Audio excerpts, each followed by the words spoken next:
So I, in addition to being a West Wing person, am a very into books. So I'm very excited to bring you the author of a very cool book. Beck Dorey-Stein is the author of From the Corner of the Oval. It has been described as Sex and the City meets C-SPAN, so I like to think it is what the West Wing might have been like if it had been on HBO. And interviewing her is Emily Summer, who is the book buyer for East City Books, which is a very cute bookshop in on the hill, on Capitol Hill, close to Eastern Market. It's been open for 2.5 years, and it's the only woman-owned general bookstore in DC. So welcome back, and Emily.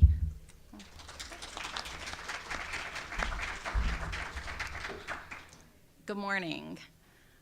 You guys do not want to hear from me. You want to hear Beck's inside story. We have copies of the book for sale outside. So at 10:45, we will be in conversation until 10:30, and then you can ask questions until 10:45, and then we'll be selling the books, and Beck will be signing the books until 11:15.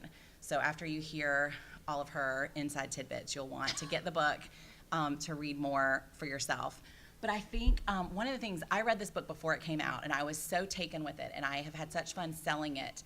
And it starts off with a bang, with guidelines for aspiring stenographers, which was Beck's job in the White House. Abide by the rules, grammatical and otherwise, show up early and say nothing, be discreet and neat like a librarian or a well-paid prostitute, live to type, don't type to live, exude femininity in a strictly non-sexual way, no hanky-panky in the workplace or anywhere ever.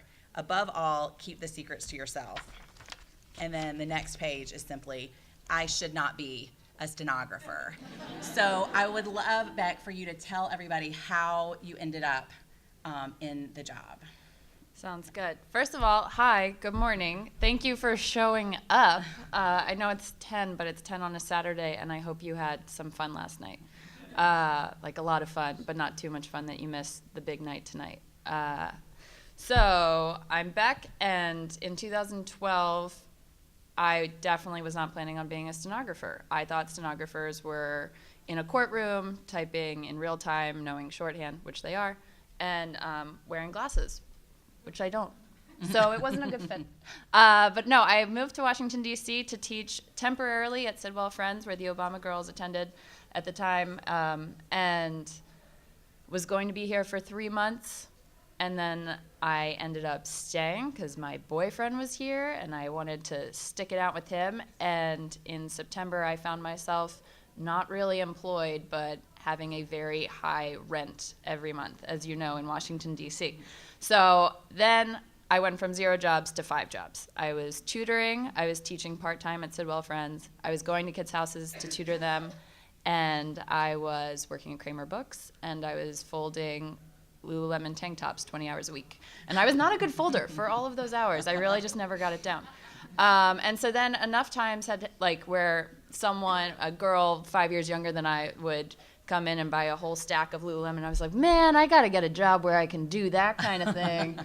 And so I thought maybe I wanted to go to law school, and the first step would be to get a taste of it. So I applied to be a stenographer in a law firm, thinking eventually I would work my way up to be a paralegal, and then if I still loved it, I would apply to law school.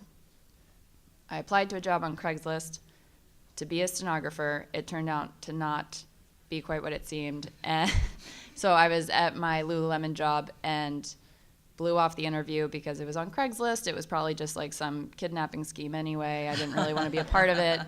And only later found out through an email after I'd blown off this interview that it was actually a job at the White House. So this woman, Bernice, wrote to me and said, I understand you have 5 jobs and you're really busy, but before you write this off, please know this is a job where you'd be traveling with the president on all of his domestic and international trips. And my thought was, president of what? What are you talking about?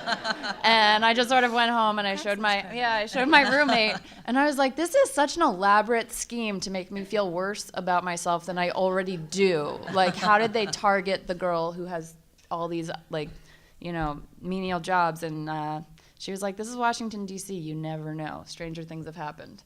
And so I wrote back to her and was like, and told 7 of my friends, I was like, this is where I will be from this time to this time. If you don't hear from me at this time, it does mean that I have been kidnapped. And I walked into this office, and it was actually really close to the White House. And Bernice had a ton of posters from the Reagan era, because she herself had been a stenographer. And she started talking, and I was like, I kept waiting for her to pull the rug out, and she didn't. And so within a month, I was at the White House. Within 3 or 4 months, I was flying on Air Force One.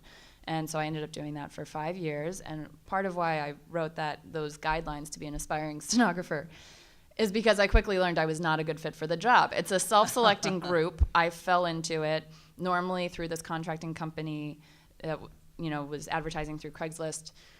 Bernice normally got people from State Department or in-house, and she was just sort of desperate, didn't know where to go to find this new hire, and her teenage son had suggested, hey, why don't you just put it on Craigslist? And then because I had taught at Sidwell Friends, I kind of stood out, and I had been an English major, and I'd taken the equivalent of a verbal GRE for them. So being a White House stenographer means you don't need to know shorthand, and you don't need a tiny typewriter, and you don't have to have glasses, even though I did like typing in them. I had them without frames because I felt more professional. But it does mean that you can exercise discretion. You can be around important people and not lose your mind, which sometimes I did, sometimes I didn't. But it was a crazy entering into a world I never expected to be in. So a big part of why I wrote the book was because I was not a political wonk. My boyfriend at the time, when I got the job, he was like, we got to watch all the West Wing this weekend. Let's go. And so we binged it the weekend before I started because he was like, you don't understand. There's going to be a lot of C.J. Craig references. You need to get it. And so because of that, that was my foray into this world. So thank you for bearing with me. So you mentioned that, within a couple of months after you got the job, you're on Air Force One, you're flying, you're in all these very sensitive situations. And I think one of the things that people liked about the West Wing, and one of the things that is so appealing about your book, is this inside look at a place that most of us don't ever get to see. And what I was so taken with when I was reading it is all the sort of unwritten rules, not just the guide for stenographers, but the protocol and the decorum and all the things that you sort of picked up as you went along, where you can go in Air Force One, what you're supposed to wear, bright colors. Can you tell us some of those sort of unwritten rules that you discovered along the way? Yeah, so before this, I'd been a high school English teacher. When I graduated from college, I taught at a boarding school in New Jersey, and so yeah. Is that's a applause for General New Jersey? Yeah. Okay. Cool. No, I was excited. I thought you went to the boarding school, but New Jersey is also wonderful. I spent a lot of time there. No, when I taught, teaching is a wonderful community where everyone wants to help each other out, and it's a democracy. And walking into the White House with no real credentials is a different story, where everyone has been working their butt off. They've all interned. They've been doing this for years. And so there's no such thing as like orientation for the new stenographer. So instead, I just made a series of mistakes because I was learning on the job. So some of those things I had to learn was, let's see, so many.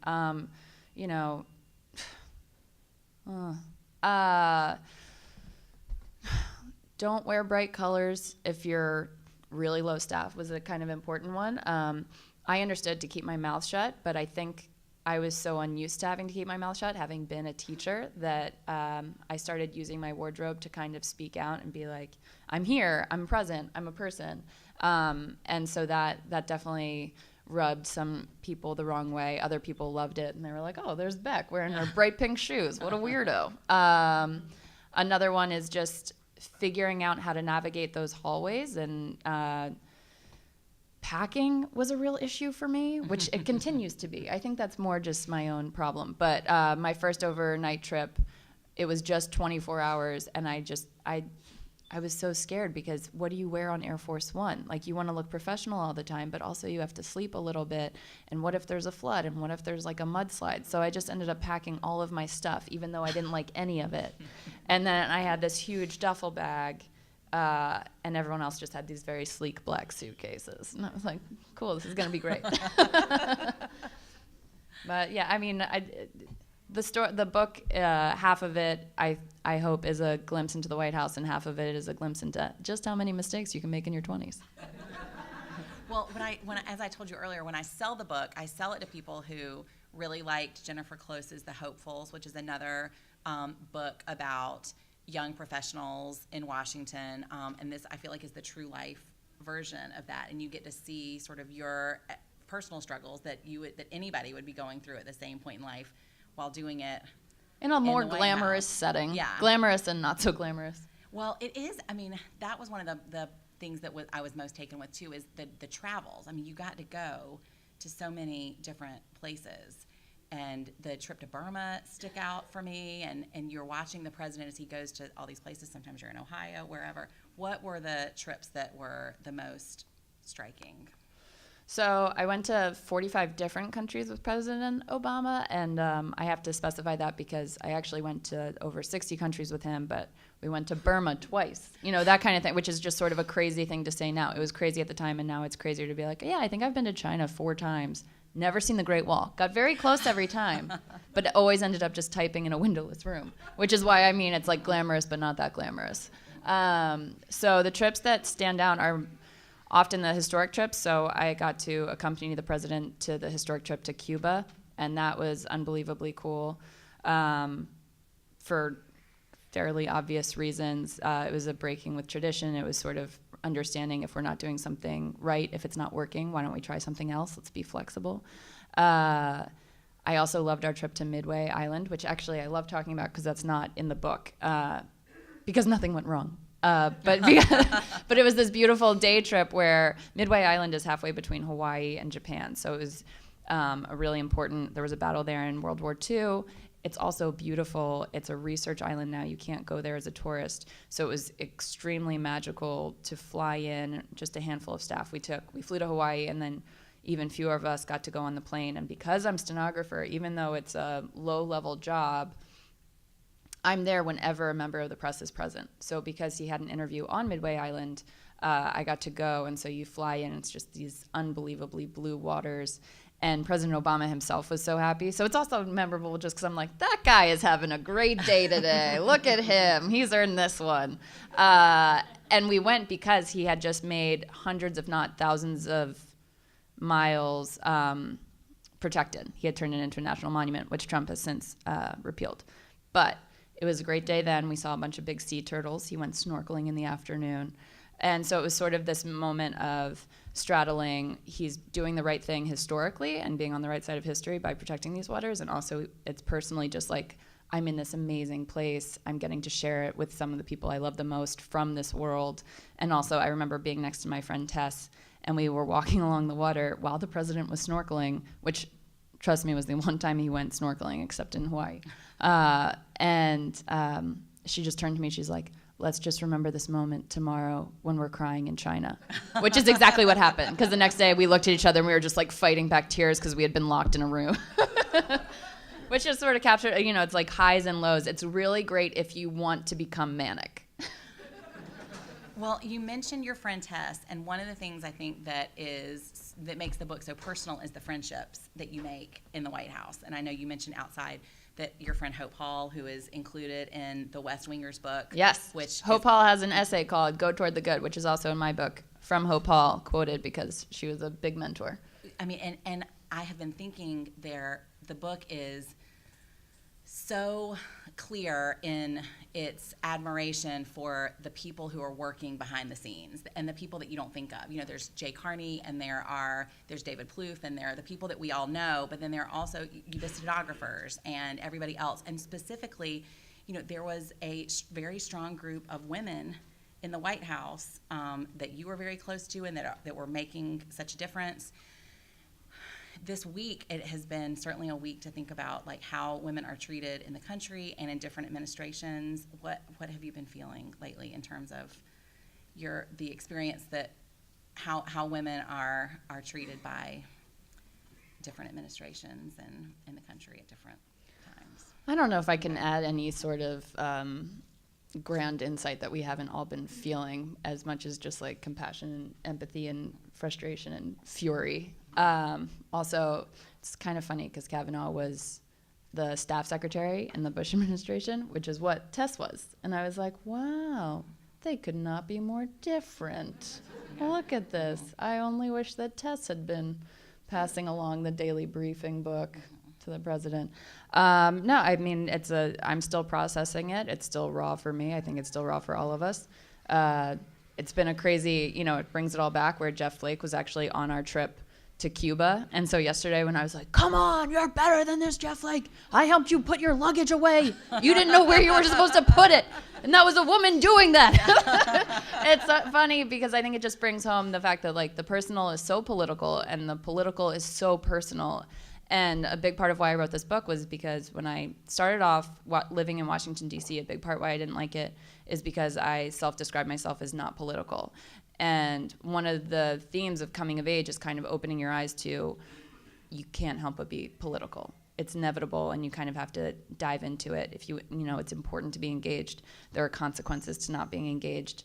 And also the politics will go on whether you're part of it or not. So it's really important to speak up.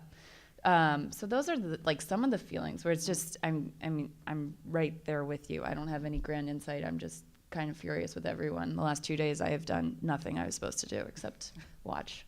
So it's very hard. Yeah. It's very hard to get anything done. I always like to hear about people's next projects, and the writing. Your writing is a big part of the book too. I mean, not just the book itself, but how you were able to connect with other people in the White House, like with David Plouffe and Jen Palmerian. What are you working on now? Your next writing project. I'm very superstitious, so I'm working on something, but it's not. It's sort of like, so I'm 32. All of my friends are pregnant, like all of them. It's crazy. I don't know what happened. I'm honestly leaving here to go back home because I've already missed 3 baby showers, and I'm trying to make my best friends, which is today, because it's just, it's like they all coordinated. So they they don't, when you're pregnant, you don't tell anyone you're pregnant until you're 3 months pregnant. That's like the safety rule. So I've been sort of quoting them, and I'm like, I'm 2 months pregnant. Leave me alone. You're going to jinx this baby. So no, I'm working on something. I'm trying to work on it. Who knows? I'm still promoting this book. I just got back from Europe. And so I think it'll be fiction because I have no more juicy stories to tell. When I got this book deal, it was very exciting because Penguin Random House was like, it's a 2-book deal. And when I heard that, I started to cry because I was so upset because I was like, I can't stay here and write a book on Trump, which is what I thought they wanted. And I was like, I will be insane if I have to write a second book all about Donald Trump and my 2 months in the White House.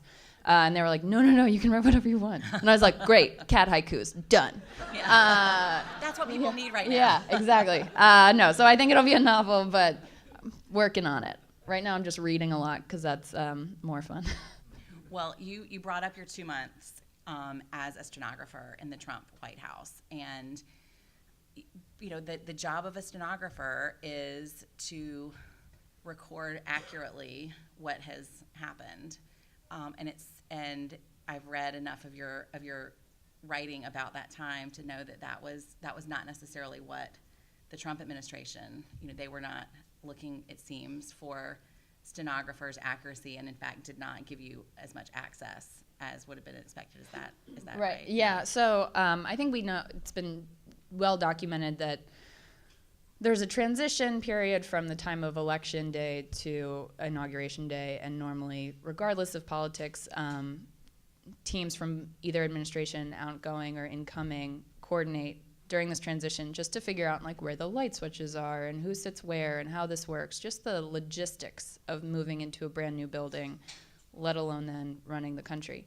The Trump administration went out of their way to not coordinate. They just didn't show up to meetings with representatives from the Obama administration. So because of that, I like to say, well, I give them benefit of the doubt. It's a new team. At the same time, they didn't do anything to try to figure out how things worked, and so few of them came from a background in government, which means it was basically, I feel like, I always like to say I was very underqualified to work in the Obama White House, but I think I might have been overqualified to work in the Trump White House with my Craigslist background. So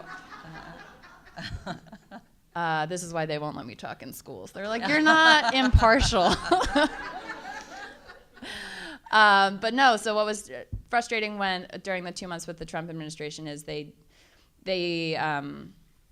didn't really want us in the room, or they didn't express any interest. And part of that might have been suspicion that we were leftovers from the Obama administration. But I think a big part of it is that Donald Trump loves to talk about fake news and him being falsely represented in the media.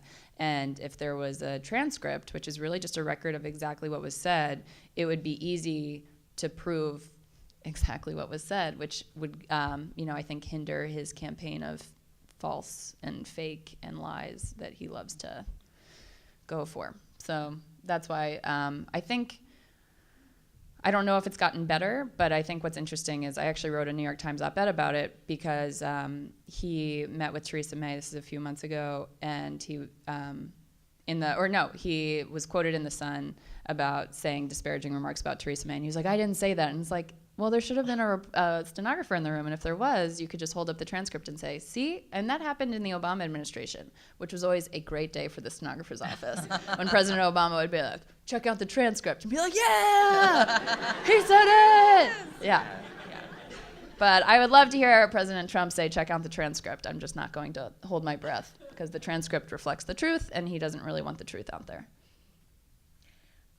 We are at about the time now when we're going to take audience questions. Great. So, and excellent. The audience is ready to go. So we will take questions until 10:40 or 10:45. Claire can keep an eye on the clock too. Can we make them questions and not comments, please? I mean, a lot of book talks, questions only.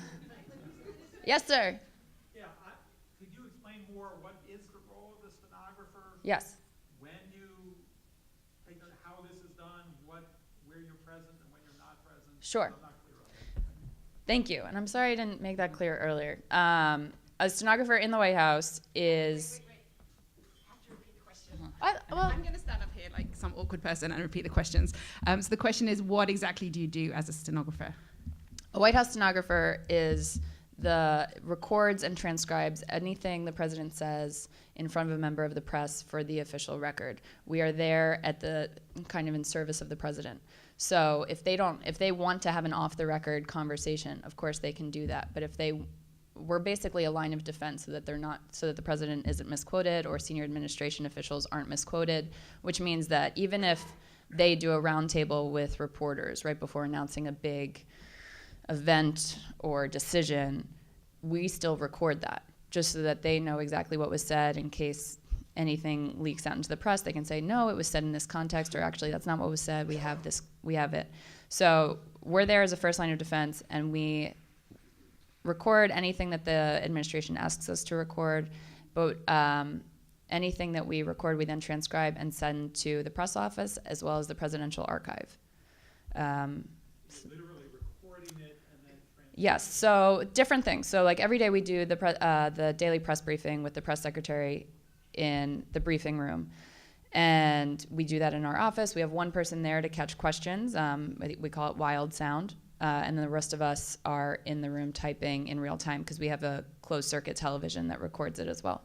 For interviews in the Oval Office, which were my personal favorite, I would just go in and put down 2 recorders, one as a backup, and go and sit on the other side of the room, which is crazy. My job was to listen to this incredible conversation between 2 great minds. Sometimes the press secretary was there, but normally it was the interviewer, the president. Pete Souza would come in and out with taking photos, and me from the corner of the Oval, essentially from the other side of the room.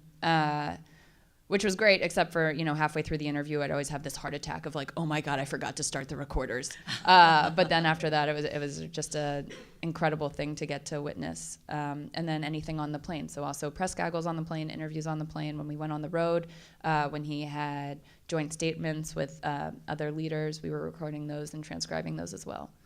If I could follow, it's only when a statement is being given to the press. Right? If there's a member of the press present, so not just a statement, but also an interview, also off the record and on the record background briefings, we were there for those as well.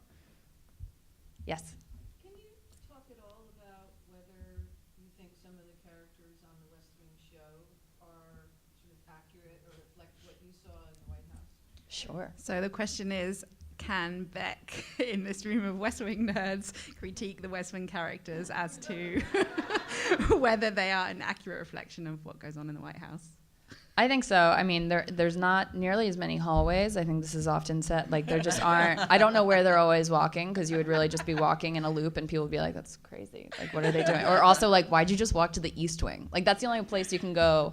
And even then, you'd have to walk along the colonnade and people would be like, what are you doing? You can't just walk laps here. But as far as characters go, it's not an even matchup, but C.J. Craig, who is one of my favorites, sharp, witty, transparent. I think a lot of her her best qualities were in a lot of the women I met.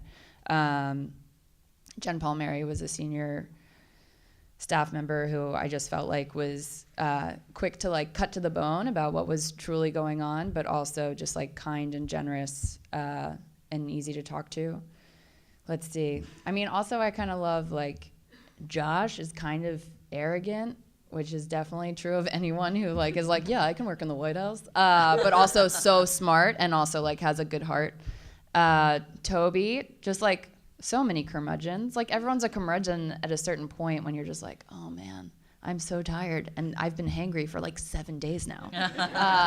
And also again, very, very smart and committed. And I love that about the West Wing. It captures that sort of commitment and dedication to public service. And that's one of the reasons why I wrote the book, was because as an outsider who was pretty cynical about government, getting to work up close with all of these fascinating people in the Obama administration, it gave me such an insider, intimate view of, wow, these people really believe in what they're doing and go way beyond the call of duty to just try to make this world a slightly better place.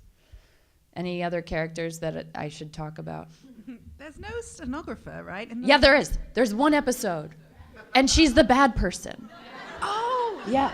Sorry, guys. Yeah. I feel like I failed you. I audibly gasped during that, and I was like, I can't go there.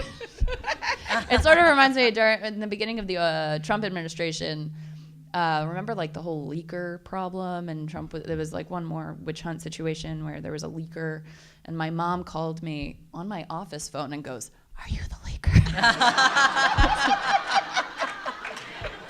Yeah, Mom, sure. No, I don't have access to classified information. Also, this is wired directly to like Trump's investigative team. Yeah. And yes. What made you leave the White House? What made her leave the White House? Yeah, I left mostly because when Trump won, I didn't think I would last very long, and then Inauguration Day came, and his speech really, I mean, I think it freaked a lot of us out, but as someone who not only listened to it, but then had to type it and then listen to it again while I was proofreading, it was like, this is very divisive language. This is basically a call to arms, also juxtaposed to the language President Obama had used for 5 years. It was just like nails on a chalkboard to me, and also sort of like sirens, where it was like, this is not going to work out. I had been writing the whole time I was there, and so the very slim, very personal silver lining to Trump winning was it was me being like, okay, I got to get out of here. And I've been writing, and I've been too afraid to show my writing to anyone except my mom. And if Trump can win, I can probably write better than I think I can. And so it was like anything can happen. I got to do this. And so that was when I kind of got the ball rolling. And so I still had rent to pay, so I really couldn't leave until I had a new job, and I thought this might be my way out, and it was. Yes? Could you share some of your impressions of how you regard President Obama as a person? As Yeah. you saw all the time?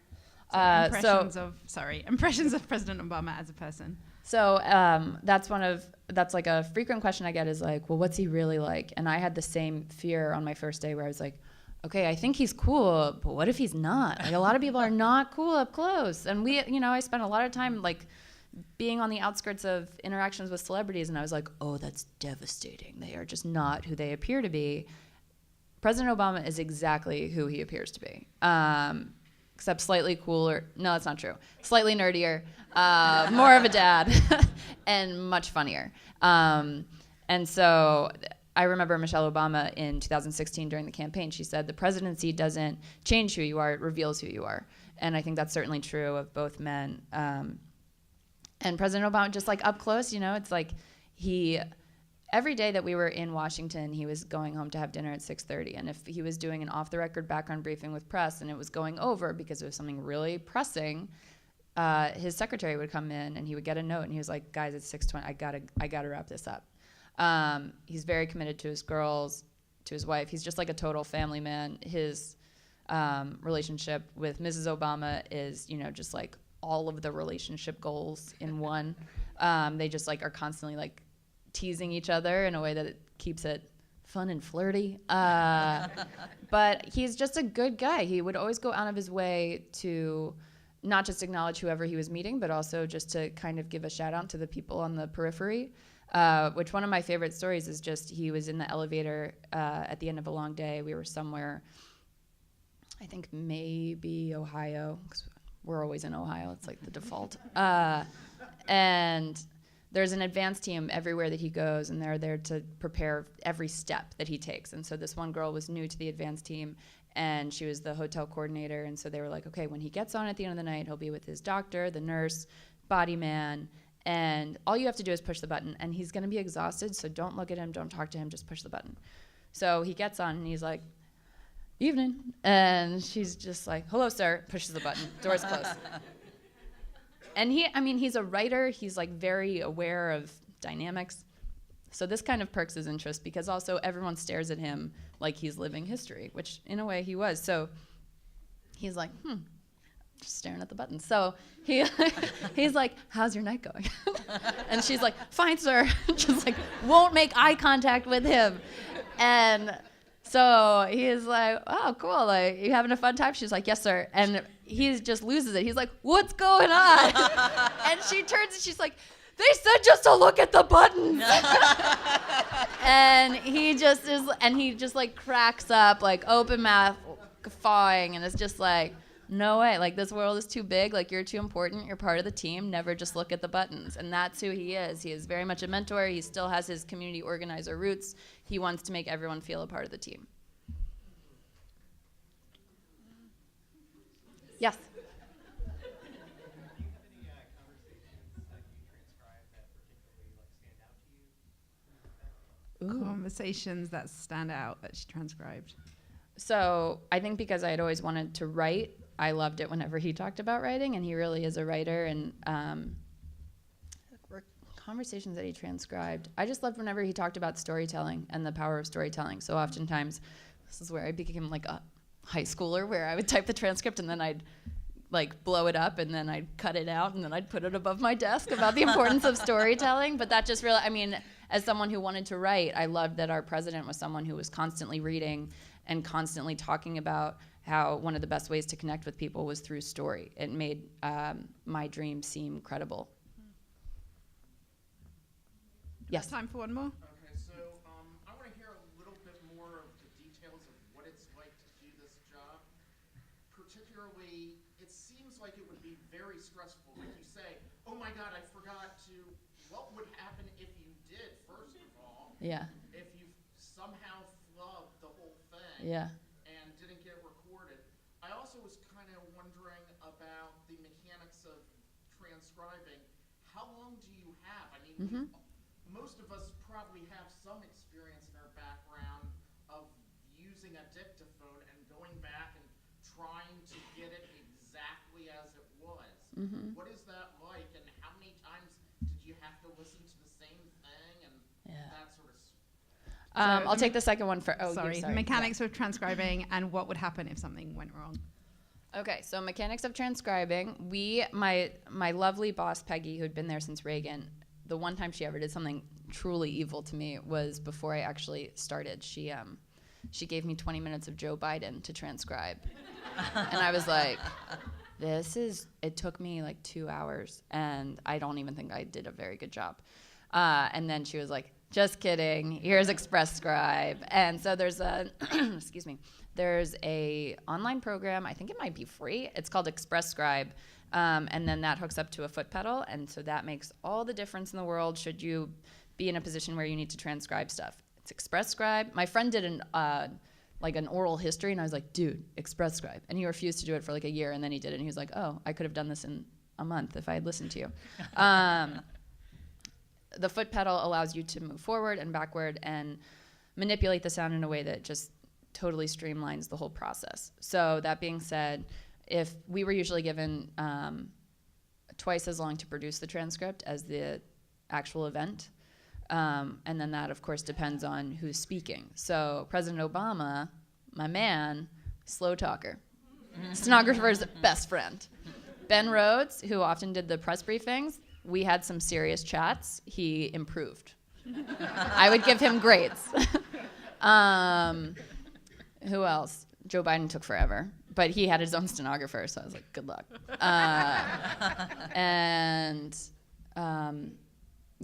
So it just depended. And, press briefings, a lot of not what they are now, but even in the Obama administration, people kind of yell over each other, so they'd take a little longer.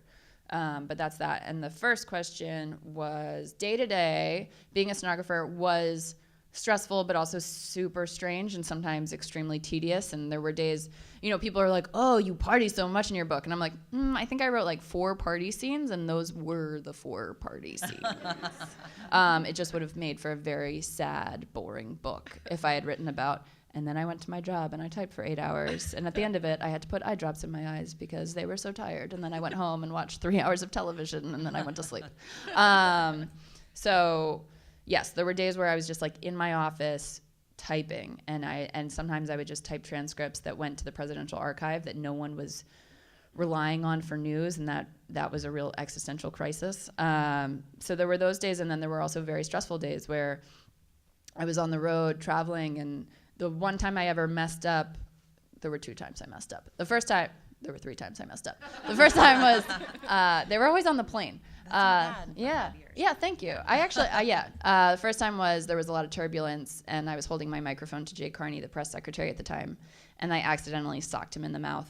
But there was turbulence. But it was just terrible because it was my first time, so I was really trying to like get good audio, and then it just backfired, and he for a month after that, every time he saw me coming, he's like, oh no.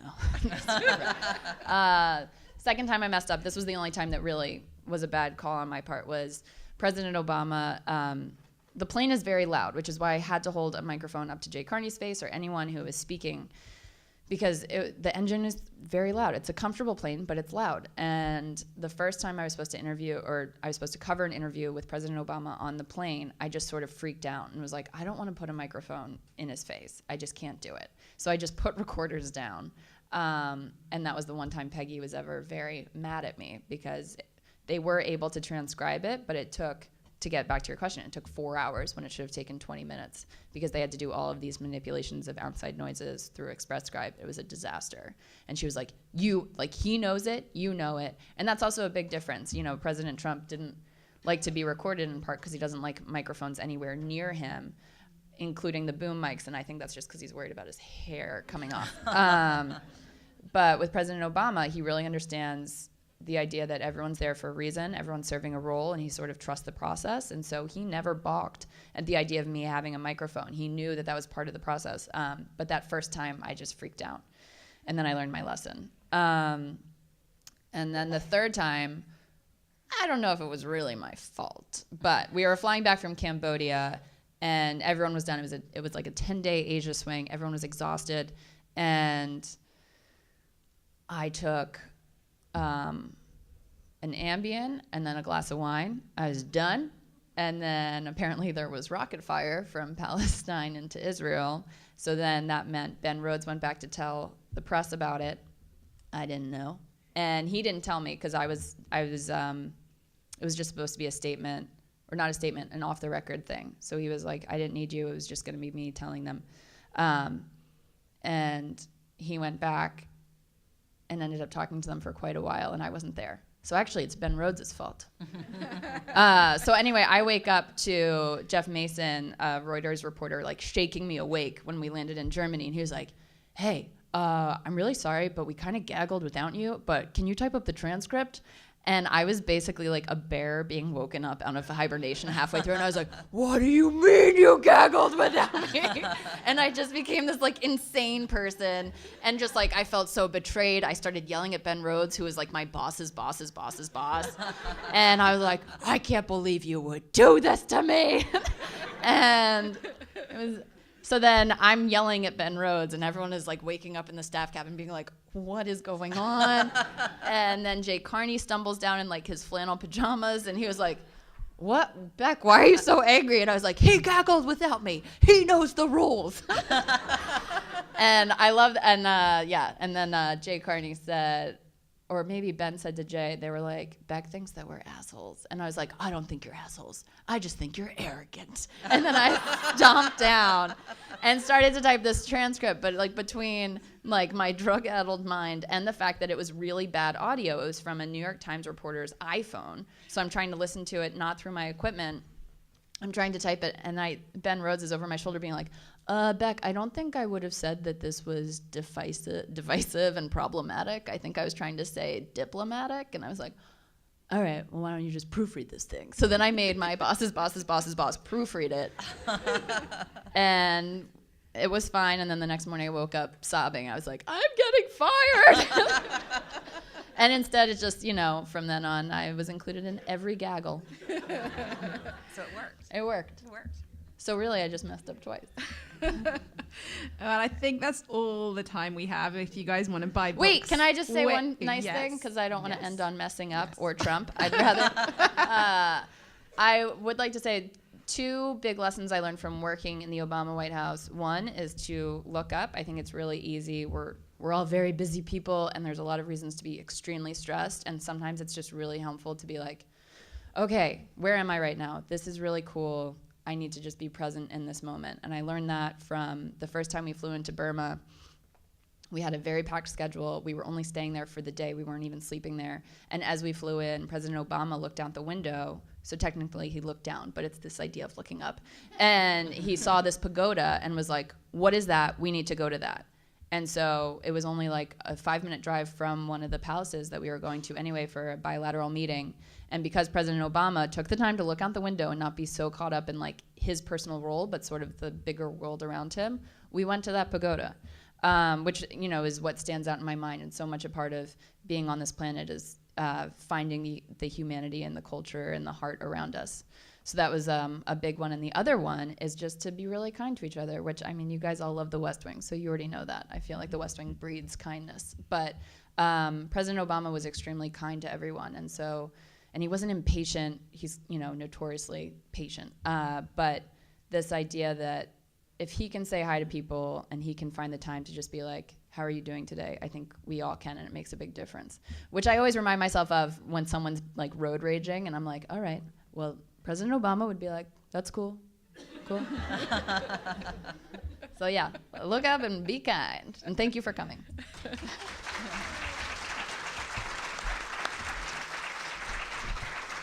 Thank you so much to both of you for this wonderful conversation, and thanks for that great note. That was a better note to end on. You're correct. Beck's book is for sale, or will be in like 3.5 minutes once Emily gets over there, along with other books, including people who are coming this weekend and haven't come yet. West Wingers by Gautam Raghavan is hot off the press, and he's going to be here tomorrow. There are some novels by Karen Tanabe who will be here tomorrow, Amy Agresti who will be here. No, not tomorrow, today. It's been a long weekend. And Beck will sign her book if you're quick, but you'll have to be quick.